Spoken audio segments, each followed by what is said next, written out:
তার মানে আমি সত্যি অদৃশ্য হয়ে গেছি। আমি তো এখন পুরো অদৃশ্য হয়ে গেছি। আমি এখন মিস্টার ইন্ডিয়া হয়ে গেছি। ওই তো মেজর আসছে। দাঁড়া মেজর সাহেব, আজ তোর উপর যা রাগ আছে সব আমি উসুল করব। আমি আসছি।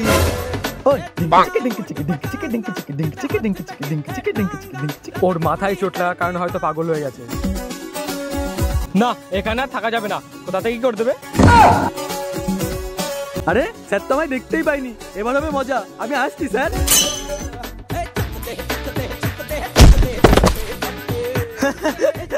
স্যার স্যার কিছুক্ষণ ধরে ভাববে স্যারের পাটা কেটে আনলো, তারপরে ভাববে স্যার ভূত এসছে। অনেক সময় ধরে দেখছি তুই যাচ্ছে তাই করছিস। তুই মাথা উঠে গেছিস নাকি? দেখ তোর কি শাস্তি দিই। কালকে থেকে পুরো মাঠে 10 চক্কর লাগাবো। হ্যাঁ, এই সব কিছুর জন্য ওই শয়তানটা দায়ী। ওকে আমি আগে দেখছি।